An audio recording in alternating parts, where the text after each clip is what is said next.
This program is brought to you by Emory University.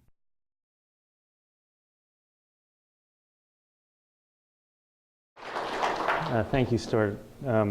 It's really great to be back here at Emory. I was here when it was a sunny day in the spring, and I was here for a public philosophy conference. It was a wonderful conference, and over the summer I was at the Digital Humanities conference at the University of Nebraska, where I met Rebecca Hansen, who has been kind enough to kind of follow up on our serendipitous meeting at DH 2013 to see if I would have a chance to come to Emory to give a talk about my digital scholarship. And I said, well, as a matter of fact, I'm going to be there in the fall. And it was already pre-planned that I would be here.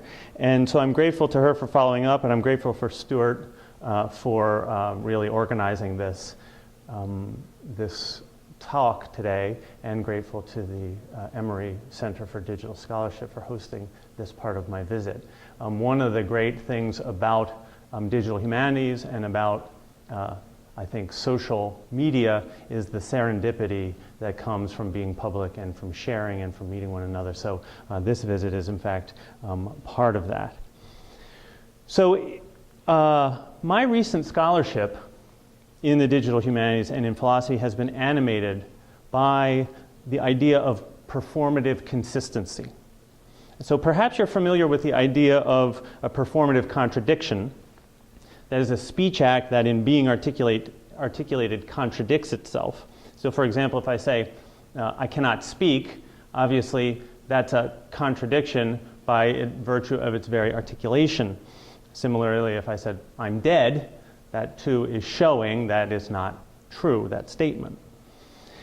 So one of the most exciting aspects of the revolution in scholarly communication through which we're living is the way it allows us to perform the ideas for which we advocate. And that's really what I've been thinking a lot about in my own scholarship. And that's what I'm going to talk to you about today. Those of you who are following on Twitter will note that I've been tweeting as I begin this presentation, and I'm going to talk a minute about that. I've been talking a lot about performative publications, and two projects, one in specific I'm going to focus on today. But what I mean by that is that the manner in which an idea is published ought to conform to the content of the idea or of the thing for which it's arguing. And so my purpose in live tweeting this event, and I'm actually doing it through my computer's actually tweeting for me with my name CP Long, is to try to perform in this presentation part of what I'm also trying to advocate for.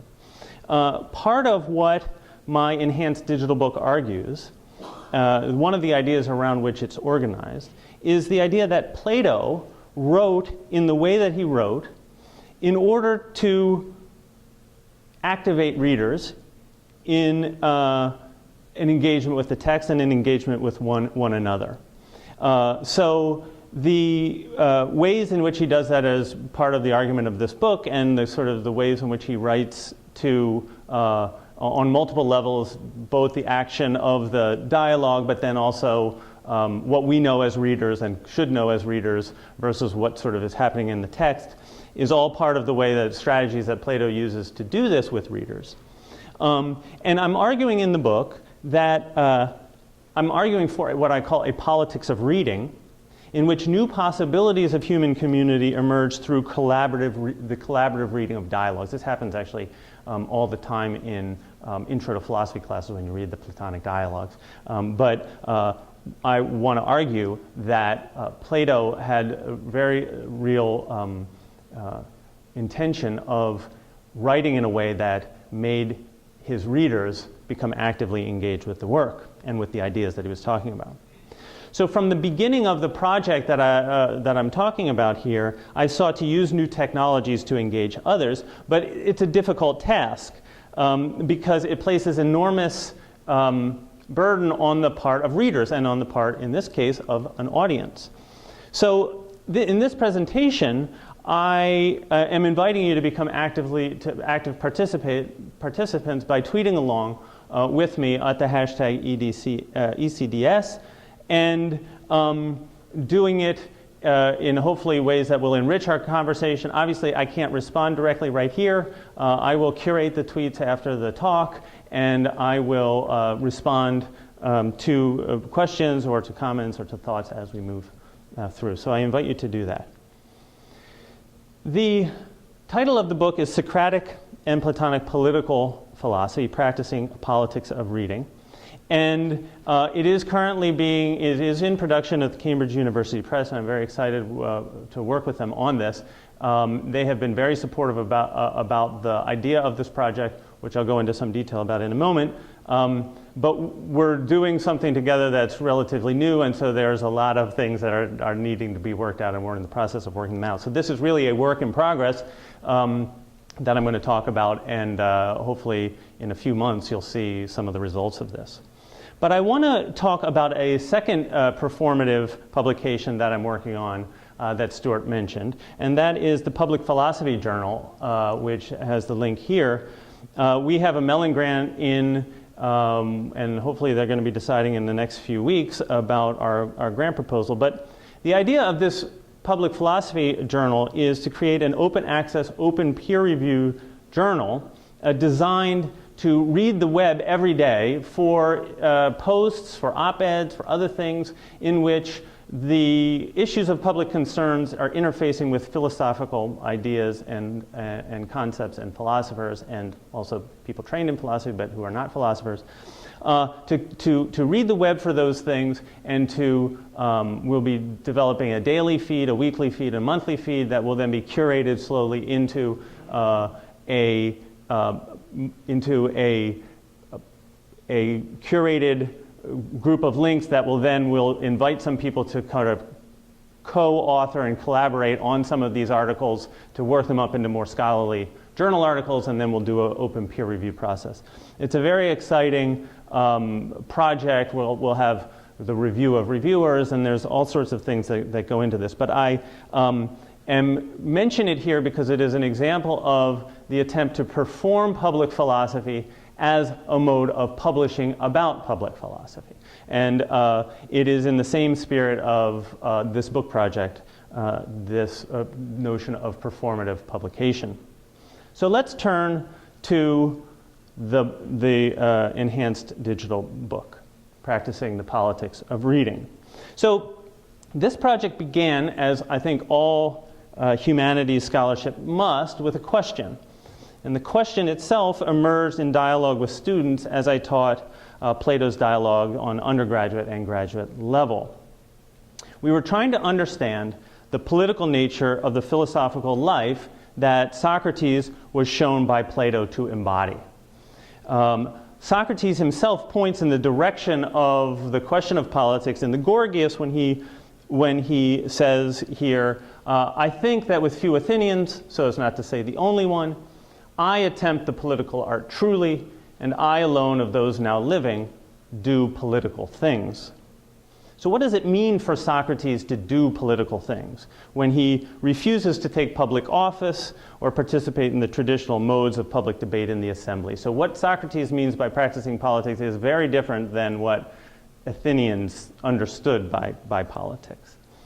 Socratic politics was personal rather than institutional. It involved turning individuals to the question of the good and the just and the beautiful and encouraging them to live lives according to those ideals. And I call those ideals erotic ideals because, not in the sexual sense of eros, but in the Platonic sense of eros, that is, the idea of the good is erotic in the sense that we're drawn to it, and yet it also always remains elusive to us. And that's really what Socrates is involved in doing, is inspiring those he comes into contact with for a desire for a love of the good and the just and the beautiful.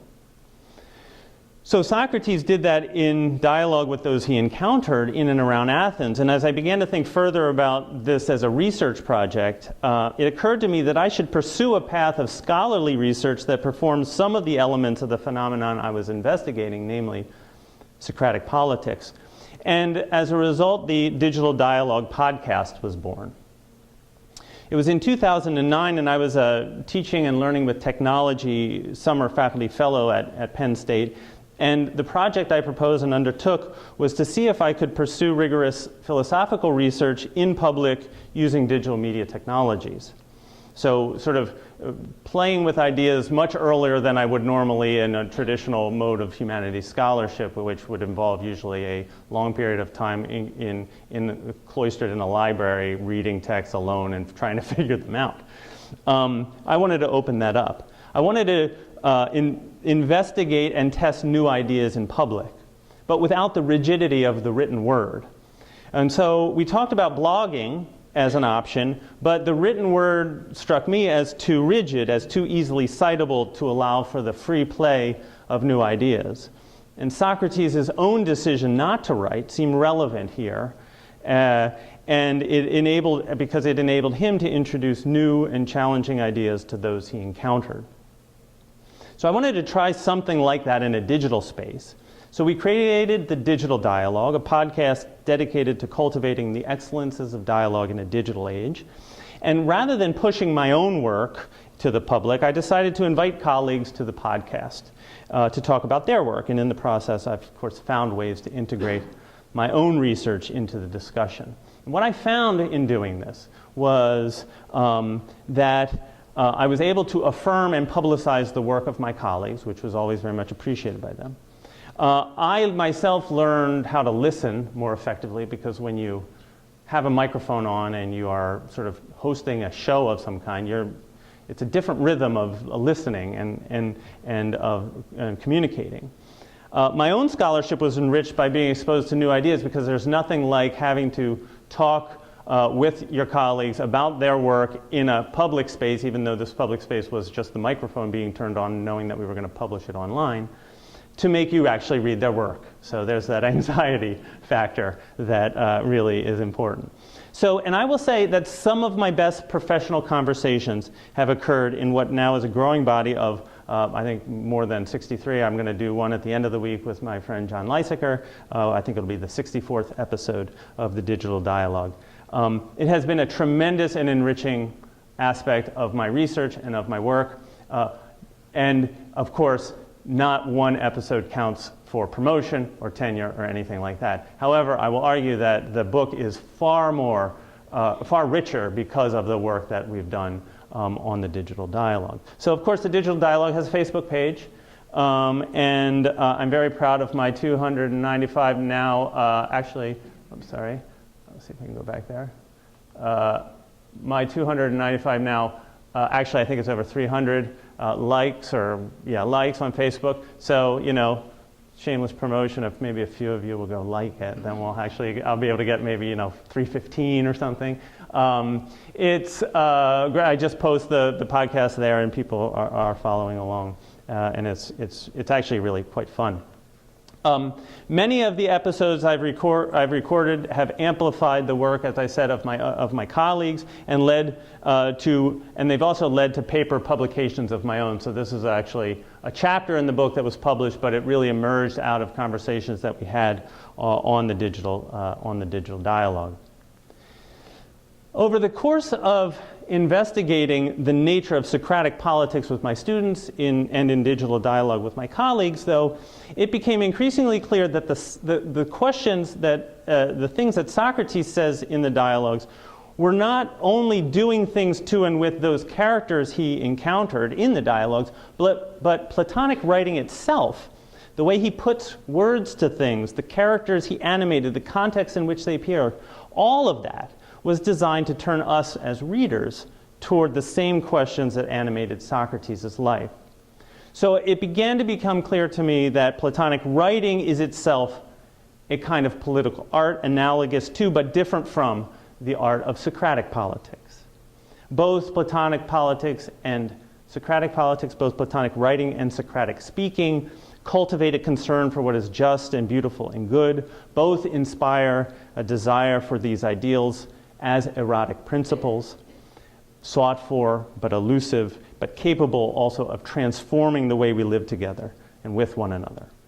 So this is actually the key, I think, to both Platonic and Socratic politics, is the recognition that words oriented toward ideals have the power to transform community. And so I wanted to help my students see that, and then also see if I couldn't argue for that in a book and perform it as well in a book. Now, of course, many of you know this quotation from the Phaedrus, where Socrates says to Phaedrus, in a way, Phaedrus, writing has a strange character. If you question written words with the intention of learning something about what they're saying, they always just continue saying the same thing. And this is often taken as an indication of Plato's great skepticism about writing. But we need to be careful not to reduce the things Socrates says to the things Plato thinks, just as we wouldn't want to reduce the things Hamlet says to the things Shakespeare thinks. Right? So this distinction between Socratic politics and Platonic politics has to be held. The things Plato shows us by situating the dialogues the way he does do something different with us as readers than the things Socrates says to specific characters do with them in the text. Now, this passage, though, does indicate that there is some important element of Platonic thinking that requires us to cultivate abilities to respond creatively and collaboratively to the text, because it is we who have to bring them to life. When I was thinking about this tweet streamed across my Twitter feed. Right? It is the reader who writes the text, which is a quotation from Bruno Latour, which I didn't quite know where that was. So, of course, I tweeted in response, anybody know where this is from? And then Spencer Malloy, who is an undergraduate student at Penn State, tweeted me the link to the Google Books. And, of course, I was glad to thank him. And it struck me that this was an indication of just a microcosm of the kind of community that can be built when we collaboratively read together. So I was linked to this page and to the exact quote, and now this quote finds itself in a presentation about this project, both to illustrate the point that it is in part the reader's responsibility to write the text, to emphasize this notion that reader and writer are always in a kind of dialogue with one another. And the quotation is, I think, a very nice one to emphasize that. Of course, it's also something that Hans Georg Gadamer recognized when he says, what is fixed in writing has raised itself into a public sphere of meaning in which everyone who can read has an equal share. This notion that what is fixed in writing brings a reading public to life, and thus that writing in this way wins for itself a political life, points to the politics of collaborative reading I try to develop at the end of the book. So with the emergence of diverse modes of digital scholarly communications come increased opportunities to perform the scholarship for which we advocate, as I said. And the question is, can the book be published in a way that performs the politics of collaborative reading for which it argues? And that's really what I'm trying to do.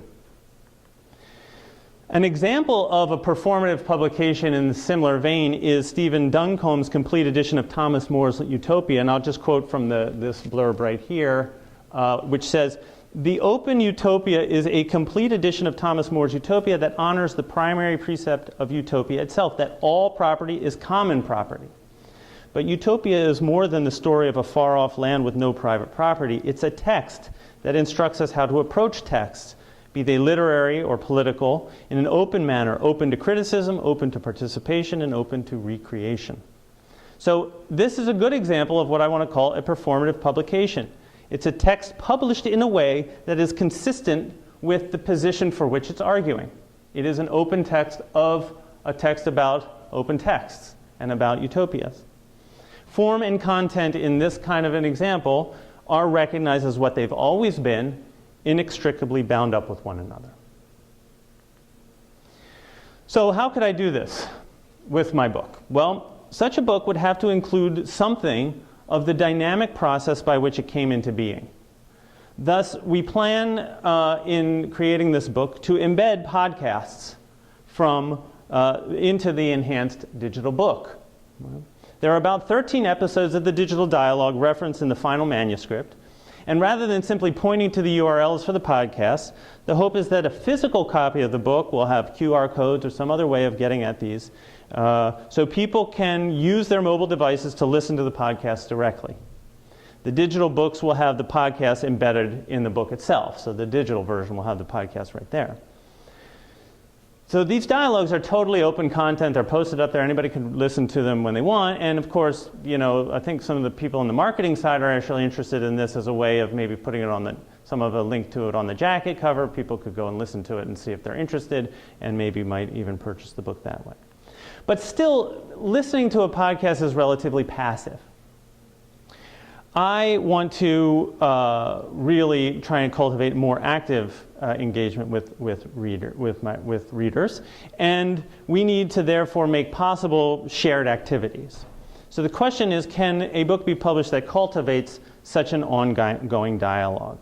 And this is what we plan to do, hopefully. I have in mind a model kind of like Diigo. Does anybody know Diigo? D-I-I-G-O? Some people know this. So Diigo is a bookmark sharing website. And actually, if you turn it on, it allows you to annotate websites, and you can share it with others, and you can comment on other people's annotations. My hope would be, and this is a kind of a screenshot of what it kind of looks like. My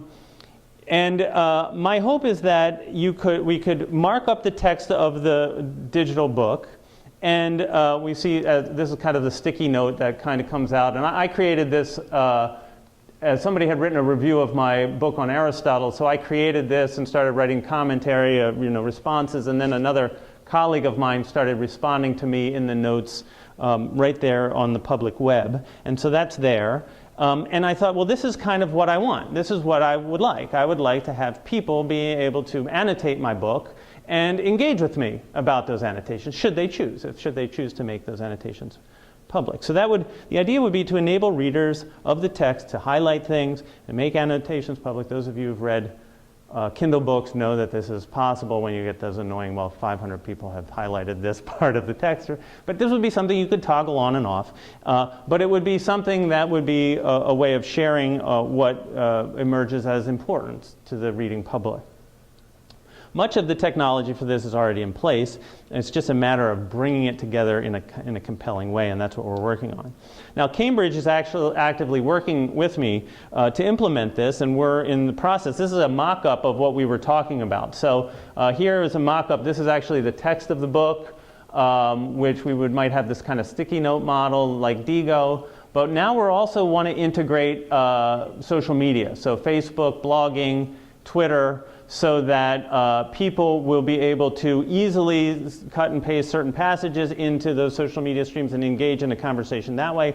I will be, as author, alerted to those things and can use them on my blog and engage people in back and forth that way. This is just a screenshot of my blog site. Now, of course, to keep the spirit of performative publication and public scholarly communication alive in the project, I have, of course, I'm live blogging the process by which we're developing this book. So you can go to my blog and you can see the evolving book, and you can see our ongoing conversations, which very much are ongoing. Cambridge has been very receptive to this.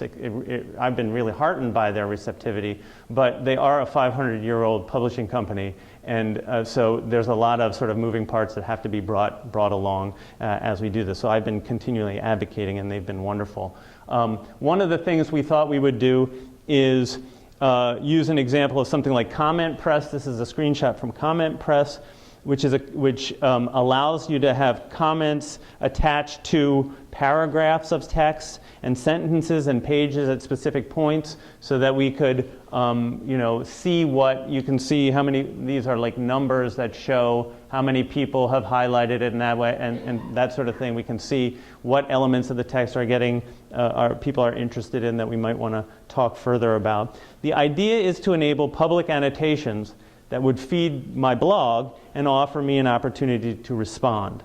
And the hope is that this would lead to new avenues of research, enriched understandings of the book, and new opportunities for me to learn from readers. In short, the hope is to cultivate a community of collaborative reading. And here's another more developed iteration in which elements of comment press are now integrated. So we're thinking maybe on the side here you would have kind of these comments scrolling up and down. And the publication of the book then would be designed to perform the central argument of the book, namely that reading can be a deeply political activity. Such a performative publication would further seed new ideas for further projects as we engage one another, perhaps producing new episodes of the digital dialogue that would in turn open new possibilities of more enriching connections with one another. So I see this as an evolving book, recognizing that in many ways the writing of the book itself was the easier part of the project. And what's critical now is the hard work of building a community of thoughtful, imaginative, and committed readers. The very hard thing for which I argue in the book, and the very hard thing that Socrates and Plato, I argue, were attempting to accomplish. So, thank you.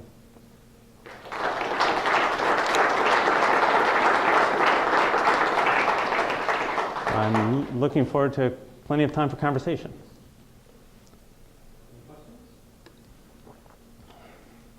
Yeah, question. I'm 100% with you on the idea of incorporating social channels and other areas where conversations or existing conversations maybe are already taking place or can be tapped into. Mm-hmm. I come at it from the kind of marketing and technology side of it. And one of the challenges I've noticed with working with academic is that there's a big break in the technology of what's being popularly implemented or is maybe is coming up. And so I'm just curious, because I run into issues dealing with the uniformity and standardization of these conversations. Mm-hmm. Because if everybody has their own WordPress plugin, yeah, obviously everybody's interacting, or everybody's in kind of isolationist right. areas. So. Yeah, so I think this is an important point.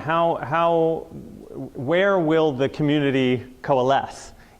So part of it, I hope, will be on the blog. We'll have an added, page there that will be linked to the enhanced digital book, but then also hopefully have the stream of conversation. But one of the things I'm really also interested in is decentering myself as author.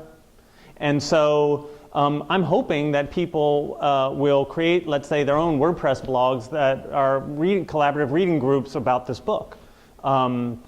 And that I'll be able to visit and comment on that and tweet out about it or Facebook it too.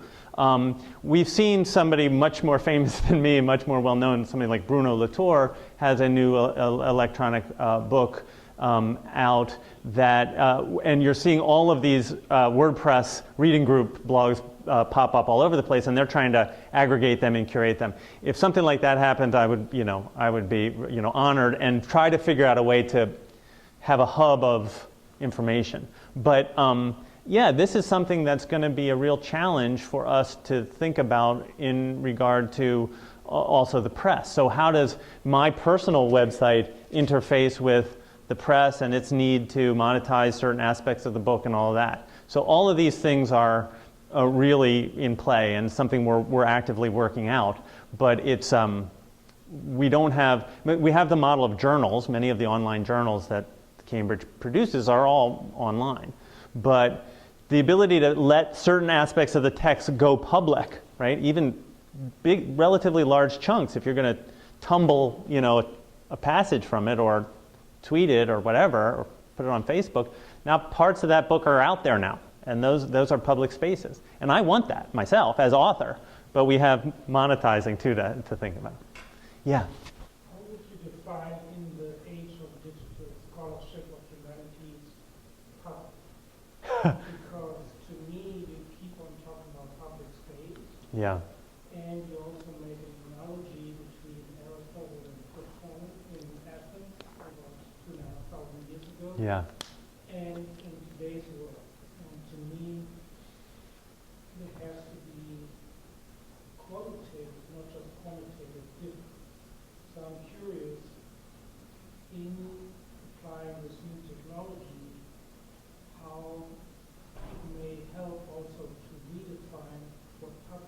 Yeah. So this is great. So I don't know if people heard about, this is a question about the meaning of public in this context, particularly the difference between a relatively small public of Athens and a global public of what we have now. So, I mean, I do not have a fully worked out theory of the public that's something that's probably a source of, that needs to be further theorized. In doing that theorizing, though, I would like to engage in a public discourse about it. And public in this sense means simply, like we're doing here, streaming it live to the web, whoever might kind of pick it up, streaming it, having it live tweeted so that people might find it, serendipitously be interested and come and add something to it. Of course, with that comes, as it did with Socrates when he meets a Thrasymachus or a Callicles, and things can, get kind of ugly because people are, not always generous to one another in their communication. Part of what I've tried to do with the Digital Dialogue podcast is I've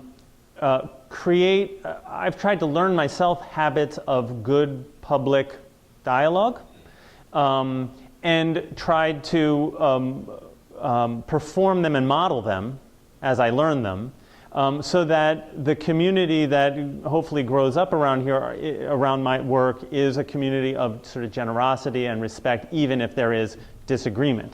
But there's, the internet is a big place, and there are trolls and angry people and people who think what I'm doing is completely crazy. I think that's part of what I want to expose myself to. Although, if somebody's tweeting bad things out there, don't. I'm not wishing for that. But it is. So I mean, there's a kind of level of exposure here that certainly. I don't think well, I probably shouldn't speak of all humanists, but somebody with my training in a humanities discipline like philosophy is not used to that. And so there's a real kind of risk of opening your ideas up early before they are fully baked, if an idea is ever really fully baked. But so all of that is, but I think part of it is learning how to be in this new world of hyper publicness in a way that we don't even have a way of getting our minds around because it's so large, right? The fact that I press a very private thing to press send on a tweet, anybody in the world with access to that computer could see it. That's unheard of. Yeah. First of all, thank you so much for coming. Thank you, Stuart and Brian and Wayne, whoever else brought. Thank you. Well, thank you. This is amazing. So I'm super excited about it. So I work at the Center for Faculty Development. And of course, like you sort of talk a little bit about the tenure approach, right? Yes, I did. My job is to right. help faculty. Yeah. Succeed and become excellent. Right. They're all already excellent. Become more excellent. Yes. Right. So right. What is your experience? What would you say to young faculty or faculty that are coming up for tenure? Right. As far as this is a lot of work. Yeah. To not count towards tenure. Right. So okay. Would you say wait? Or would you say no. the landscape is changing? Yeah. So, okay, there's a couple of answers to this. So I'm also Associate Dean for Graduate and Undergraduate Education, so I have a lot of, so, and if some of them might be watching, so I got to be careful now. Right, no. I mean, I think the standard for excellence in digital humanities has to be the same standard for excellence that we have in all humanities scholarship, so things that are peer-reviewed, things that get things that receive funding from external sources. These kinds of things have always sort of been part of it. I say that my digital dialogues as podcasts, which I produced and posted, I don't count them as publications. I don't even really mention them in my activity report. But if you look at this project, I mean, this is a book, and it's a physical book as well as a digital book. It's a physical book that's published at Cambridge University Press. And so I have intentionally sought in my work to try to combine the virtues of paper scholarship with the virtues of digital scholarship. The virtues of paper scholarship is that it does slow us down, it's methodical and peer-reviewed in a very kind of controlled way, which I was insistent about with Cambridge, and Cambridge was obviously on board with this. The book went through the normal manuscript review process. But after it did that, I mean, I think of this book as a digital book first. And I really do think of this project as the harder part is coming if we can get this thing built. But having said that, you know, the affordances of the digital are the enormous publicness of it, the fact that a huge audience of people who would have never heard of anything about my work or about my approach to Socrates and Plato is all of a sudden seeing it in places like on my Facebook page, or you know, or on Twitter, and maybe begin to be interested in it in that sense. So I feel, you know, that that's a value for graduate students as well.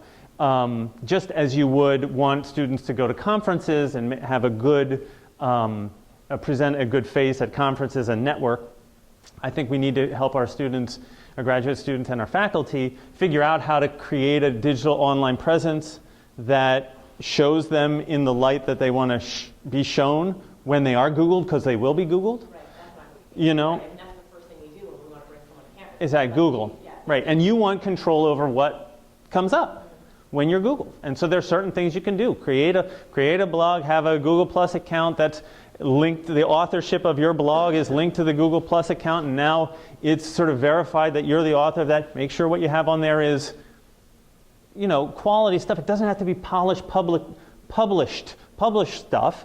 When we look for potential faculty, we look, if they have a blog, we know, well, that's a blog. That's not that's not their journal articles. That's not their, now, if they have pictures of themselves doing all kinds of crazy and ridiculous things, that's not so good. But we also know, particularly with younger students, that, you know, they've lived in a digital world and they may have some things that they didn't know are up there. I think people are pretty understanding about that. So I, myself, admittedly, my boundary for what could be public in my life is way beyond what a lot of people are comfortable with. And I know there are gender issues involved in all kinds of things. But I think we need to do a better job, I know we need to do at Penn State, of helping our students understand how to leverage the technology to present themselves publicly in a way that is potentially enriching to their future career. So, I mean, I think I would not tell students not to do a digital project, but I would tell them to, when you do it, is the digital component of your project enriching the humanities question you're asking? That's really the question. For faculty, then you would say, young faculty, assistant professors, not necessarily avoid this or wait until after tenure, but just do it in a way that it connects these kind of already, these kind of historical ways in which you get. Yes, I think you can do it in ways. You need to worry about the time suck that you can go off and, you know, messing with your WordPress blog for forever. But you need to think about how what kind of portfolio you're putting together, and how you're going to make the argument in a world in which all the same standards are in place for excellent humanities scholarship, and yet you have this digital component, and how you can make the argument that this digital component is not something you just slapped on at this side, that is actually enriching things. Maybe you couldn't ask this question in the way that you have without the digital component. You know, so those are the things that we have to think about, helping our students learn how to articulate. And then we need to do work on the administrative side in positions like mine, into thinking about, okay, well, how are we understanding this kind of project, right? Does it have some of the standards of a good digital humanities project? Is it using open standards? Does it have these? There's certain other things you need to consider when you're reviewing a digital project. But what we don't want to have is this idea that there's a different set of standards of excellence for a digital project than they are for traditional paper scholarship. So I think the strategy of combining the manuscript culture and the digital culture of scholarship is really valuable, because they both have affordances and they both have limitations. Yeah, Brian. So I have perhaps a related question. This idea of the public is Plato and Socrates are working with a much smaller group, and because of that smaller group, it's a lot easier to create participation, because I'm speaking to you face to face. Right. Same thing with the digital dialogue. Yeah. The idea of a crowdsourced response to peer reviews, it's been done a It's increasing. Yeah. It's not ground shattering anymore or scary. But it's still really hard to get people to actually participate. Yeah, right. And so, because everybody has so much to do, Right. we've gone from the moment of publication being a scarcity to attention. Mm-hmm. So how do you have a plan in place for, apart from coming and speaking to Yeah, groups like this, right. to really sort of cultivate people who are willing to participate? Because Yeah. this is a fiction we tell our students when they blog. Right. The world might be Right, and exactly. it might be, but Exactly. most of the time the world is. Right.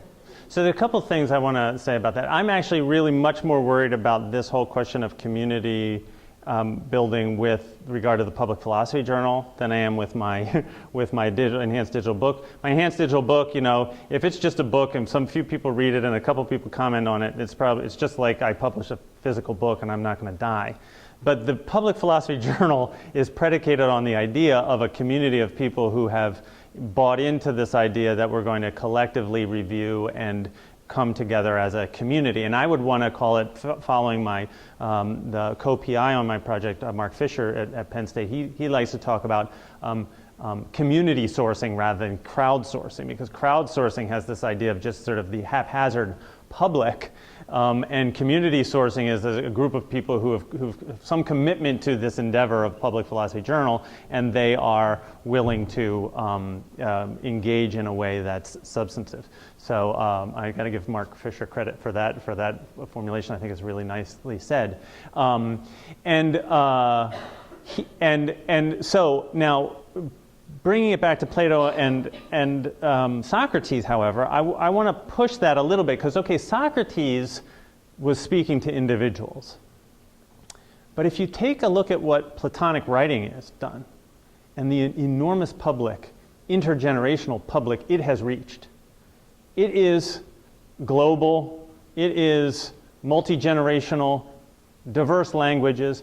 Because Plato chose the technology of writing, he has reached an enormous public that Socrates never would have reached by simply just talking to a bunch of people in Athens. And I think that there's something analogous there between what Plato did, not Socrates, but in choosing to write what Plato has done, and the fact that Plato's work continues to create communities all over the place. I mean, we have not only ancient philosophy society communities, I'm part of professional philosophy societies, but in classrooms all over the world, people are coming together to collaboratively read these texts, and lives are changed. I mean, 18-year-olds and 19-year-olds are living a different life because they've come in contact with the Phaedo and with the Republic. And so now we don't pull that into one unified whole sort of, we can't talk about the exact way they've all been changed. People have been changed in different ways. Some people perhaps also changed in a bad way. I mean, if you read some of the totalitarian dimensions of a certain way of reading the Republic, there's some things that can lead away from the good and the just and the beautiful, I would say. But I think there is an analogous thing to be said there about the power of writing in that sense. And what I think we're witnessing in the digital revolution is the reanimation of written text and the rendering of written text more dynamic. So some elements of the Socratic speaking is actually being now reinserted into writing. Writing is no longer as rigid and static as it was, and that for better and worse. I mean, as Plato said, it's a pharmacon, it's a medicine or a poison. I mean, all technology is that. And I certainly don't want to be seen as somebody who is just wholeheartedly embracing technology as, a panacea or always good or always better. I'm really trying to throw my weight into this, saying there's a lot of really interesting affordances that this kind of scholarship gives us. But there are limitations. And what are those limitations? Well, anytime you open something up to the public like that, there are limitations. So I don't know if that, but I need a better plan. I need a plan. In fact, I would like help with a plan to how to cultivate these communities and bring them, have them have some cohesion. Although I'm also happy with thousands of flowers blooming. That would be good too. Yeah, you have a question? My question is about Cambridge. Yeah. And you said they were very receptive to this idea and very excited about it. But I wonder how prepared they were for it. Did they have someone on staff who was familiar enough with technology to help Yeah. you execute your vision for Right. digital and ebook? Right. What kind of work did you have to do to help them get there? Or did you? Well, yeah, so, Did you have editors that you've been working with? yes. Who were nimble in these areas? So, and Robert and Mike might be watching, so I thank them for their support on this. When I brought this idea up to Robert Dreesen, who's the editor in political theory at Cambridge. Robert Dreesen? Yeah, Dreesen. He was totally on board. Like I was surprised because I was thinking, I published my Aristotle book at Cambridge, old school, plain old, paper copy, codex book, and it was great. The editing was great. I was happy with it. But I thought, okay, I have this thing with this digital component. Should I bring it to Cambridge? Or are they ready? Could they do this? But then I thought, well, I want Cambridge because it's Cambridge. 500 years of publishing history, and even though I have tenure, I am associate dean, I'm full professor, all that stuff. I care about my, reputation. I have the same concerns that I want the gravitas of Cambridge. So when I talked to Robert about this, he was like, yeah, this is a great idea. He totally understood it right off, and I was fired up. I was like, oh, this is great. Okay, so I'll submit the manuscript, and we'll let it go through the review process, and then we'll in the meantime, we'll have conversations about what I view the digital book, but until it's accepted, we really can't do that. Well, once it was accepted, then he brought a colleague of his, Mike Chaplin, on board, who is responsible for Cambridge, or for bringing that digital part of the digital book, for creating it. And I went and met with them in New York, and Robert and Mike, we had a very short conversation. It wasn't a long conversation because things weren't worked out. Cambridge is itself doing a whole revision, I think, of their Cambridge books online. And so there obviously is a lot of things that are happening in a big publishing company like that. Yeah. They have a couple, so they have these textbooks where people, right? And they have apparently they have some authors who say, yeah, I want you to have a social media component to this would be great. But nobody who came, and not very many people come to them and say, yeah, I want a social media component, but I'm going to be ready to respond to people and be really engaged. This is what I want to do. But to their credit, they said, these things that he's asking for are coming. So let's see, there was a moment there where I said exactly what I wanted, and they said, okay, let's see. And they had to decide whether they were going to sort of build it themselves or try to figure out pieces to pull in to do it, because there's third-party things that do it well. And they decided at the time, which was a few months ago, to build it themselves. Now we're moving forward, right? And it's going to be interesting. I'm confident in Robert and Mike in their ability to navigate the internal politics, which I don't really understand. I'm not on the ground. I can kind of sense it being part of a big university at Penn State. I know, the kinds of things they're dealing with. Look, universities like Emory, like Penn State, big publishing companies like Cambridge are around for hundreds of years because they don't change quickly, because they don't respond to the newest thing, without thinking about it. However, those of us in these universities and these institutions pushing for change, we need to see some more change sometimes more quickly, just for our own sense of sanity. But I think we're at a point now where the copy editing I'm supposed to get this week of the physical of the printed book. So then, as that's coming down, I'm saying, okay, well, what about the digital part? Are they gonna be mapped? Or I would like, for example, paragraph references for the physical book, so that when you're on the online or in the physical book, you could reference the same thing. Design-wise, how's that going to work? Are they going to be okay with that on the print side? But right now, they're very supportive. but I know I can see that there's internal things happening that I'm kind of glad I don't know about, because I'm hoping that they're going to just work it out, and then all of a sudden they're going to unleash the huge core of programmers that they have working for them. They have an enormous core. Mike keeps talking about how he's got access to 150 programmers, and when we turn this thing on to go, they're going to be able to develop it very quickly, which is good. Sounds good to me, knowing that at Penn State sometimes it takes 8 months just to update a website, right? So, but it's a different scale, and I think they're right. I mean, they know what they're doing, and so I'm confident about that. But it's a real interesting thing, which is why I'm kind of live blogging it, just for my own kind of sanity of, okay, and I think it will be insightful for people too, to see, how things go. I think hopefully if it's something that is sort of visually designed well and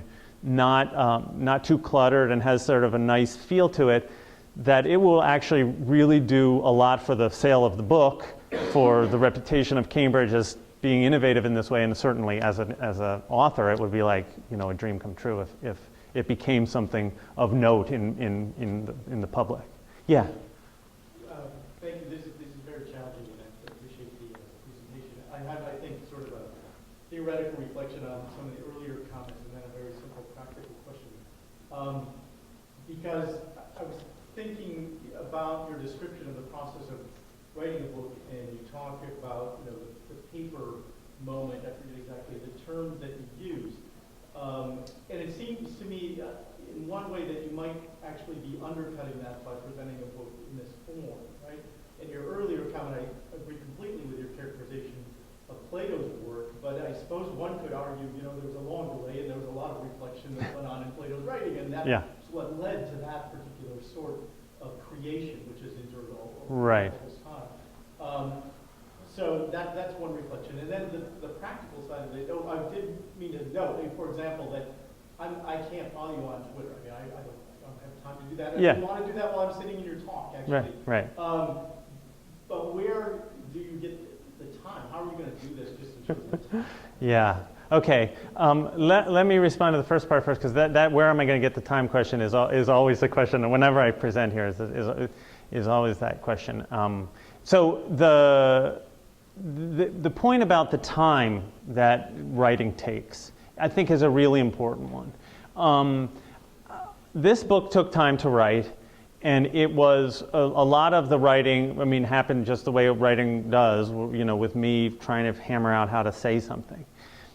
It was very much enriched by the conversations, the digital dialogue conversations I was having, and the meetings that I've had in very traditional organizations like the Ancient Philosophy Society, which I'm a member of.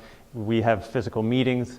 And that's also something, actually, back to Brian's question too, a way of building community is having just old school, physical, face-to-face gatherings, conferences, and that sort of thing. And we're going to do that with the Public Philosophy Journal, because we have the Public Philosophy Network, which is why I was here in the spring to meet with that group.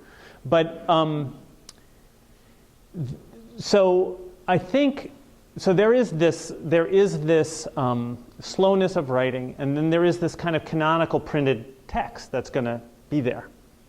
But I think my vision of this, in a way, is, and this is going to lead to the second question, in a way is that, okay, now the canonical text will be printed, but now I've got this digital text that's kind of living, and we're talking about, and ideas are flowing, and some people are starting to question my interpretation of this or that, and I'm sure, the fallible person that I am, there's mistakes in there that I'm going to want to correct, and I'm going to correct, and that I'm going to want to rewrite or reformulate. And I want that to be part of the living nature of this evolving book. So I see this sort of the evolving book not only as a production of it, but also once it's out there, it's kind of going to be continually being written and rewritten and collaboratively now written in a way in which now the readers, in a way, are going to become kind of collaborative authors, I hope, if I can do this. Now, that brings the question of, well, how am I going to get the time? Well, I'm not going to be able to respond to everything. Well, let me say this. First of all, I hope I have more things to respond to than I have time to respond to them. That would be a sign of some success. And so part of what, I mean, I think this relates to one of the main ideas of the book, which is that Socrates was keenly aware of his own finitude. And part of what Socratic politics is being able to respond to others in the light of that finitude. And I think I'm going to have to perform some of that myself, recognizing that I'm going to be able to respond to some of this. Some of it I'm going to be able to really focus on and find hopefully rewarding and enriching. Others I'm not going to have to go without me commenting. I mean, in this connection, Twitter has is related, right? Because for me, Twitter is a kind of constant stream that I tap into periodically, and I don't worry about all the things I miss. I mean, you'll drive yourself nuts if you start worrying about what you missed. But then you'll tap into it, and there'll be a serendipitous link that you found that you wouldn't have seen, and now all of a sudden you've discovered something new. I think some of that will happen. So the question is, what kind of community can emerge in that? Is it going to be a constellation of many diverse kinds of communities? Could we even call it a community at all? Will the book itself be kind of a kernel or a sort of around which a diverse community emerges? That would be great. I would love that. Will it die with no community at all caring for it? Could be. It could be.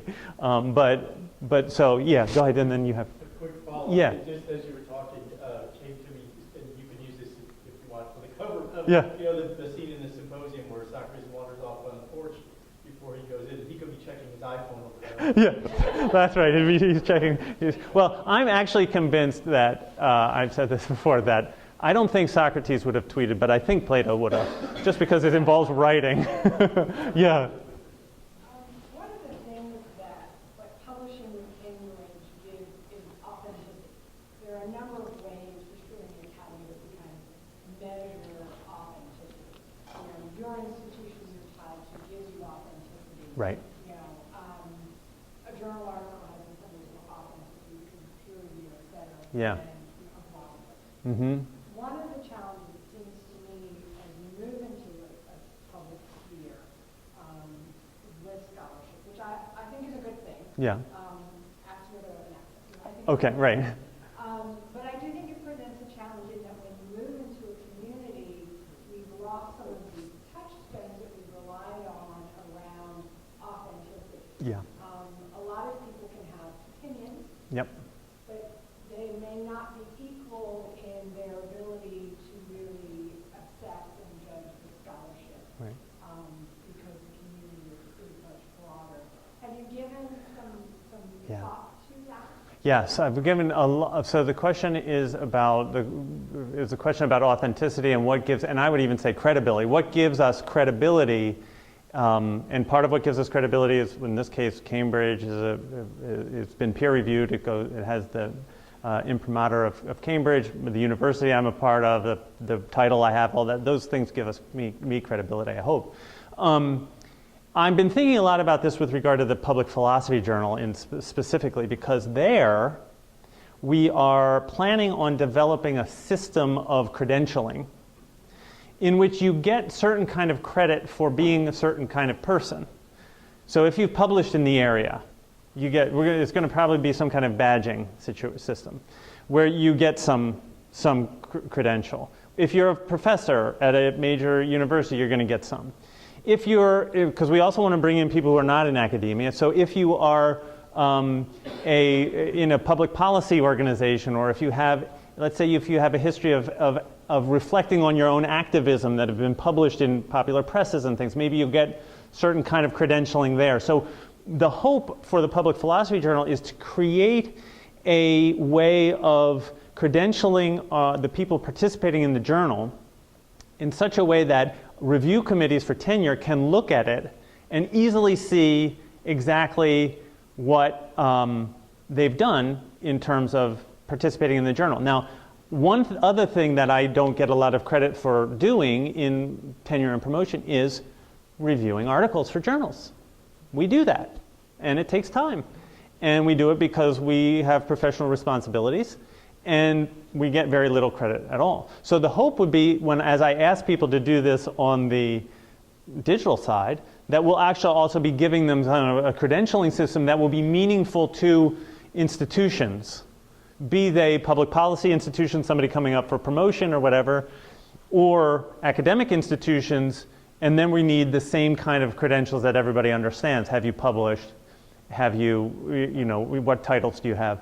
But then we're going to give them credit for reading, how long they're reading something. We're going to be able to monitor that. We're going to be able to give them credit for the comments that they make, the kinds of comments they make, how many people have said that their comments are actually helpful versus not helpful. So there's a whole nother level of credentialing related to the participation in the community that we're envisioning here.